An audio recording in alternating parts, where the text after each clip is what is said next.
북저널리즘 위크엔드 시작합니다. 안녕하세요. 현재를 해설하고 미래를 전망하는 소식을 살펴보는 위크엔드. 이번 이슈는 김혜림 에디터가 준비했습니다. 어떤 소식 준비해 주셨나요? 네, 오늘은 틱톡과 관련한 이야기를 좀 해보려고 합니다. 네. 예, 요즘 뭐 계속 연일 뉴스에 오르내리고 네. 있죠. 이제 미국 정부에서 틱톡 사용을 이제 금지하겠다, 퇴출하겠다 네. 이렇게 발표를 했죠. 맞습니다. 바이든 미국 대통령이 그 틱톡 퇴출법이라고 불리는 법안에 지난달 24일에 서명을 했어요. 이 법안의 이름 자체는 외국의 적이 통제하는 애플리케이션으로부터 미국인을 보호하는 법안이라는 이름이 붙었고요. 이 법이 발효가 되면 발효일로부터 최대 360일 안에 틱톡이 자사의 미국 사업을 매각해야 합니다.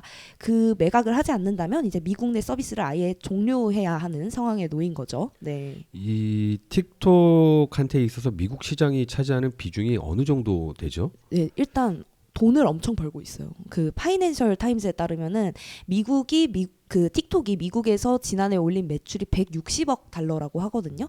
그리고 전 세계적으로는 중국을 포함해서 1,200억 달러의 매출을 기록했습니다.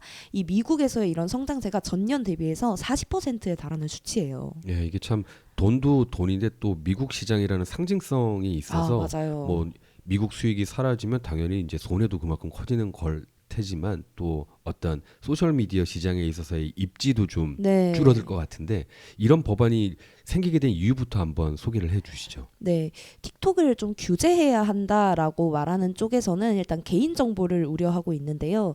틱톡과 중국 정보가 개인정보를 수집하고 또 영리 목적으로 활용할 우려가 있다. 근데 이게 지금 중요한 게 아니라 그 국제 정치 문제에 대해서 중국 쪽의 입장을 전파하거나 주요한 좀 정책 결정에 영향을 미치는 수단으로서 틱톡이 악용될 소지가 크다는 지점을 문제 삼고 있어요.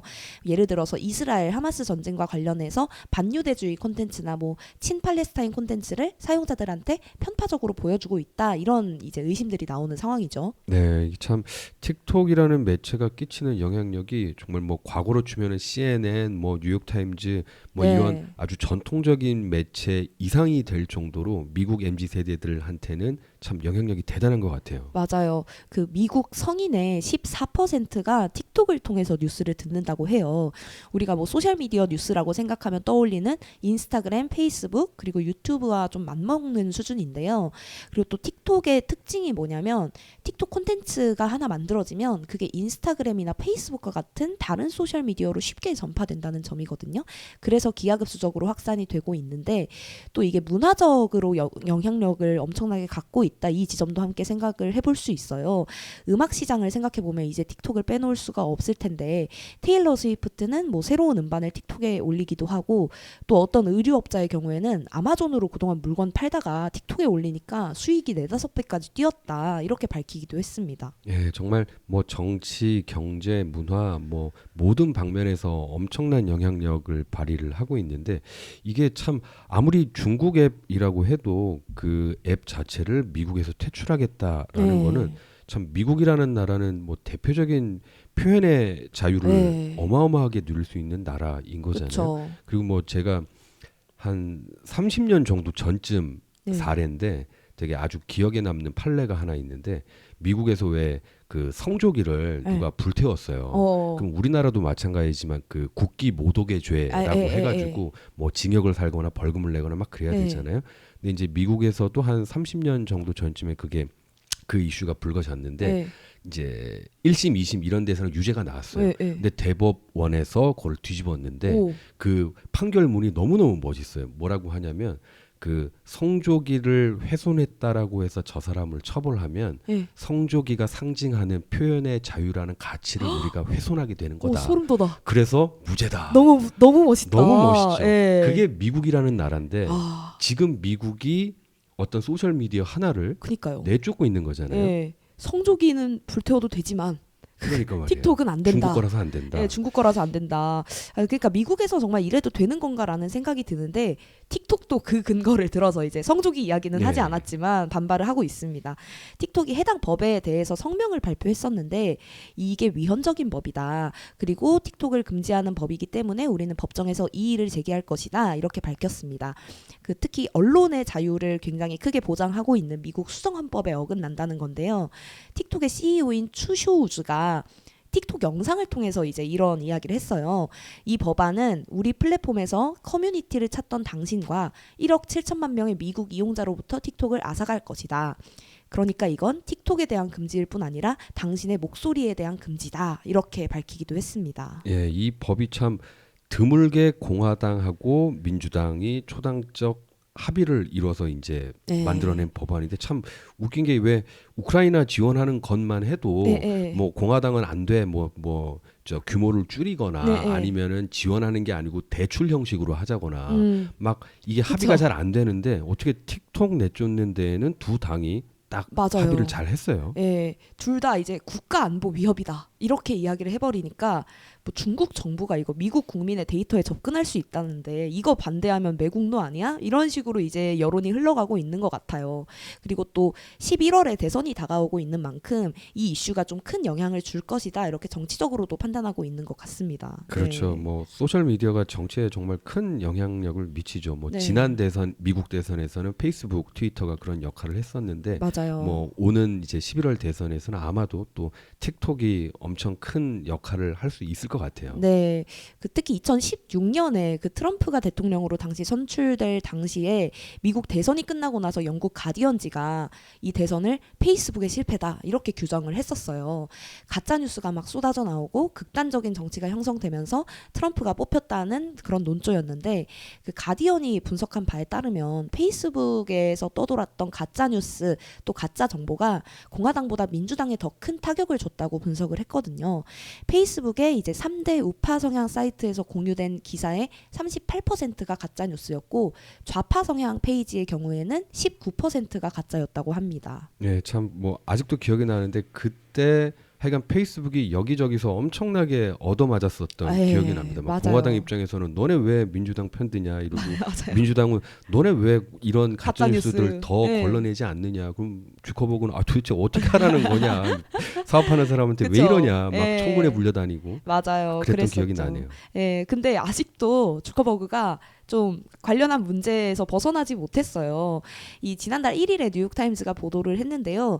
여론 조작용 계정을 추적해온 전문가들이 있는데 이 전문가들이 보니까 페이스북과 X와 같은 소셜미디어에서 중국 쪽 계정들이 트럼프 지지자로 위장해서 활동을 하고 있다고 해요. 뭐 밝힌 내용들을 보면은 중국인이 보유한 X 계정이 트럼프의 마가 운동 지지자로 가장해서 바이든이 막 죄수복을 입은 사진이나 바이든을 소아성애자로 묘사한 글을 퍼뜨리기도 했다고 하고요. 그런데 이 계정 소유주가 어떤 가장한 페르소나가 뭐였냐, 43살의 로스앤젤레스 거주자로 신분을 속였다고 합니다. 네. 네, 참 뭐 관련된 문제가 여전히 현재 진행 중인 건데 예전에 이런 기사도 본 적이 있어요. 당시 그때 이제 미국 대선에서 뭐 엘살바도르였나요? 예, 예. 그런 이제 나라에서 막 PC 카페 같은 곳에서 뭐 전혀 모르는 저 먼 나라의 미국 대선을 위해서 막 게시물들을 생성을 하는 거예요. 광고 회사에 돈을 받고 예. 뭐 이런 문제들이 막 불거졌었는데 뭐 틱톡뿐만 아니라 뭐 방금 말씀해주신 페이스북도 그렇고 네. 뭐 트위터도 마찬가지고 계속 이런 문제가 있는 것 같은데 맞아요. 미국 국민들은 뭐 이 사안에 대해서 어떻게 생각하는지가 좀 궁금하네요. 사실 처음에 틱톡을 금지한다라는 이야기가 나왔을 때 언론에서도 그렇고 저도 그런 생각을 했거든요. 이걸 사람들이 과연 좋아할까라는 의문을 품었었는데 사실 사람들 입장에서는 가볍게 그냥 내가 좋아하는 영상 틱톡에서 보고 퍼뜨리는 게 더 중요하지 이게 미국 안보에 그렇게 큰일인가 싶게 생각할 수도 있잖아요. 그렇죠. 네, 근데 이번에 발표된 여론조사를 보니까 그렇지는 또 않더라고요. 아, 네. 그런가요? 뭐 저만 해도 방금 말씀하신 것처럼 약간 그런 입장이거든요. 네. 설마 이거를 막 그렇게 국가 할까? 안보에까지 사람들이 네. 생각할까 정도였는데 네. 뭐 다른 결과가 나왔나 보네요. 네, 사람들이 신경을 생각보다 꽤 쓰고 있었다라는 게 드러났어요.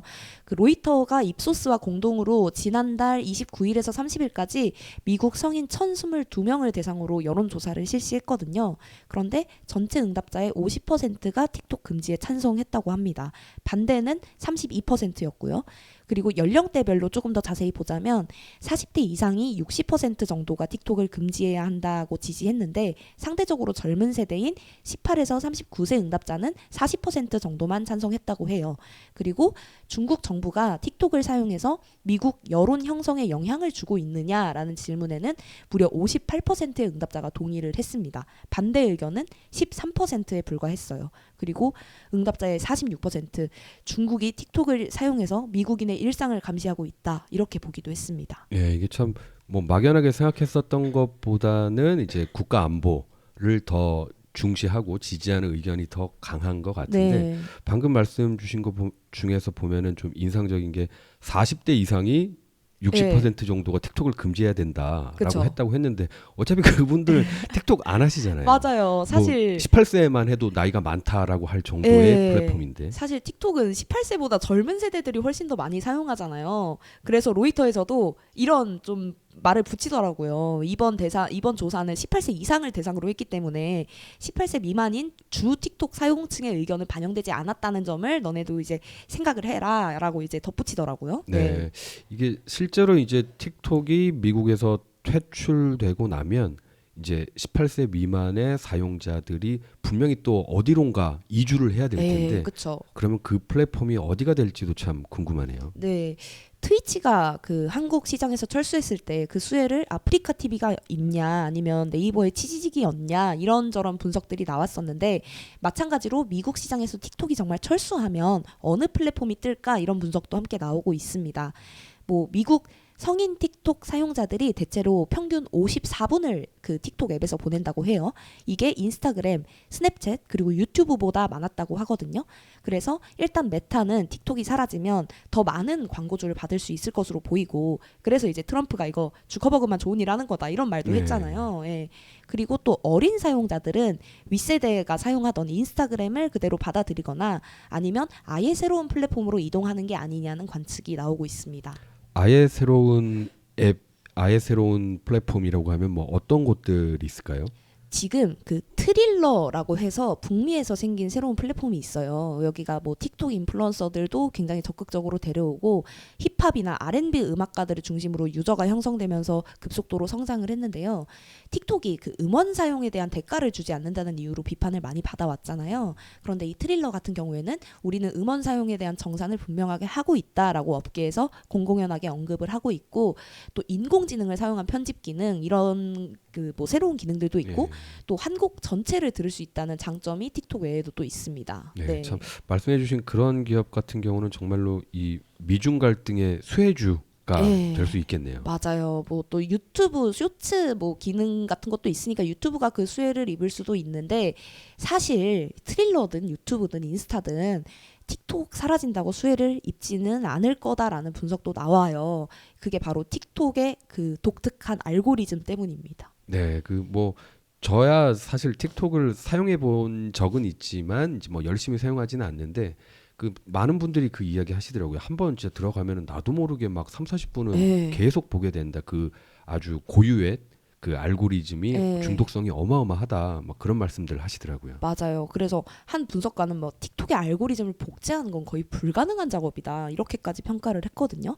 관련성 있고 재미있는 콘텐츠를 제공하는 그 틱톡의 능력 자체가 지금 어느 소셜 미디어보다 뭐 비할 수 없이 탁월하다는 거예요. 근데 이게 참 생각해 보면은 틱톡이 뭐 유튜브나 인스타그램 뭐 이런 플랫폼들보다 더 후발주자로 나온 서비스인 거잖아요. 그러니까 그 말을 뒤집어 보자면 유튜브, 인스타그램은 틱톡 나오기 6, 7년, 7, 8년 전부터 알고리즘을 연구하고 계속 고도화 시켰을 텐데 어떻게 하다가 밀리게 된 걸까요? 이 알고리즘이라는 거에 있어서. 그 틱톡의 경영진이 쓰는 알고리즘이 메타처럼 뭐 소셜 그래프 형식을 갖춘 알고리즘이 아니라 사용자의 관심을 바탕으로 계속 변화하는 관심 기호성 알고리즘이라고 해요. 틱톡이 또 쇼트폼 플랫폼이잖아요. 그래서 알고리즘을 빠르게 수집하고 또 반영해서 바꾸기도 엄청 좋은 거예요. 뭐 쉽게 이야기하면 이런 건데 제가 지금은 뭐 원숭이 영상이 좋아서 원숭이 영상을 더 오래 찾아보고 이랬는데 틱톡이 아닌 유튜브나 인스타그램이 그 알고리즘을 구축하려면 시간도 걸리고 또 영상 평균 길이가 10분 이렇게 되면 10분을 시간을 이 사람은 원숭이 영상을 보내 하고 10분을 기다려야 되는 건데 15초, 30초 만에 이렇게 데이터를 모을 수 있고 그걸 또 알고리즘에 즉각 반영할 수 있으면 틱톡 같은 경우에는 이 사람한테 지금 원숭이를 보여줘야겠다라는 판단이 훨씬 더 빠르게 이루어지는 거죠. 네. 그리고 또 틱톡은 그 사용자의 관심에서 벗어난 콘텐츠 있잖아요. 이거를 일부러 다시 추천한다고 하더라고요. 그거는 뭐 어떤 이유 때문에 그런 건가요? 심지어는 이 관심에서 벗어나는 콘텐츠를 다시 추천하는 전략을 두고는 우리 틱톡의 사용자 경험에 굉장히 필수적인 기능이다 이렇게 강조하기도 했는데 계속 좋아하는 영상만 주면 좀 질리잖아요. 질리지 않게 가끔 이상한 것도 주면서 이 사람 이런 거에는 정말 관심 없구나 이렇게 파악하는 그 정교함을 더 높이기도 하고 또 가끔 이상한 거 나오는 게 오히려 사용자의 유지율을 더 극대화하는 데 도움이 된다고 하더라고요. 그리고 또 틱톡이 처음으로 했던 게 있거든요. 모든 콘텐츠와 사용자의 일일이 태그를 지정하는 거. 이거를 틱톡이 처음부터 열심히 했습니다. 사용자가 시청한 영상 데이터를 기반으로 사용자를 태그하기도 하고 지금은 또 이런 라벨링이나 태깅이 되게 당연한 것 같지만 당시로서는 바이트댄스가 이런 전략을 처음 구사했다고 해요. 중국 같은 경우에는 인구도 많고 또 노동력도 많으니까 이런 작업들이 훨씬 쉽기도 했고요. 네. 이게 저희가 2019년에 이제 구독 서비스 시작하고 그러니까 저희 북저널리즘이 네. 그때 이제 저희도 좀 고민했었던 것 중에 하나가 지금 이제 저희 웹 서비스 보시면 왜 이제 당신이 좋아할 만한 컨텐츠 식에 해당하는 것들이 뜨잖아요. 근데 그때 같이 이제 좀 탑재하려고 했었던 것 중에 하나가 당신이 너무 안 봐서 좀 관심 좀 가져야 되는 컨텐츠. 이게 이제 지식 정보 서비스가 갖춰야 될 좀 뭐랄까요 그런 것 중에 하나라고 생각을 했어요. 왜 뭐 저희가 언론사 사이트 같은데 들어가서 보면은 맨날 보는 카테고리 뉴스만 보니까 좀 골고루 보셔야 된다 차원에서 그래서 그거를 막 그 당시에 개발했었던 기억이 나는데 이제 그 말씀해 주셨던 어떤 틱톡의 이 독특한 알고리즘이 이제 퇴출되고 나면은 뭐 그 기술력은 어떻게 되는 건가요? 이게 그래서 아예 틱톡이 이게 퇴출 아니면 매각이잖아요. 그런데 그럼 차라리 매각하는 게 아니라 그냥 없애버리자라는 거를 틱톡이 아예 고려를 하고 있습니다. 바이트댄스가 아예 미국 내에서 틱톡을 제3자한테 판매하기보다는 우리는 차라리 중단하는 게 낫다라고 밝히기도 했거든요. 그리고 또 워낙 이 틱톡의 몸집 자체가 크기 때문에 누가 사겠어요 그거를. 돈이 그만큼 없을 텐데요. 네. 그리고 또 중국 같은 경우에는 2020년에 알고리즘 및 소스 코드 수출에 대한 승인을 의무화한 내용으로 수출법을 개정하기도 했어요. 그래서 틱톡을 팔려면 사실상 중국 정부의 승인을 받아야 하는데 그게 어려운 것 아니냐라는 분석도 나오고 있습니다. 네. 그 틱톡이 이제 미국에서 사업을 계속 하려면 미국 법인을 팔거나 아니면 아예 그냥 미국 시장을 떠나거나 뭐 등등을 해야 되는데 말씀해 주신 내용들을 종합하면 사실상 이제 미국에서 틱톡이 떠나는 걸로 될 가능성이 좀 높겠네요. 네. 그래서 이번에 또 틱톡이 법적 싸움을 예고했잖아요. 그래서 길게는 사실 이 싸움이 지속이 되면서 틱톡이 정말로 사라지는 데까지는 몇 년이 걸릴 수도 있다고 해요. 그래서 이 이슈 앞으로도 계속해서 지켜보면서 그 표현의 자유인 그 미국이 표현의 자유 국가인 미국이 그 정체성을 유지하면서 또 틱톡을 어떻게 견제할 수 있을지 살펴보면 좋겠습니다. 네, 이 틱톡 관련된 이슈는 뭐 단순히 뭐 문화, 테크 관련된 이슈에 그치는 게 아니라 뭐 정치, 사회하고도 굉장히 긴밀하게 엮여 있어서 좀 말씀 주신 것처럼 저희도 좀 관심 가지고 지켜보면 좋을 것 같습니다. 네, 북저널리즘 위크엔드는 북저널리즘 웹사이트와 애플 팟캐스트, 스포티파이, 네이버 오디오 클립 그리고 유튜브에서도 만나보실 수 있습니다. 그럼 다음 주도 위크엔드에서 만나요.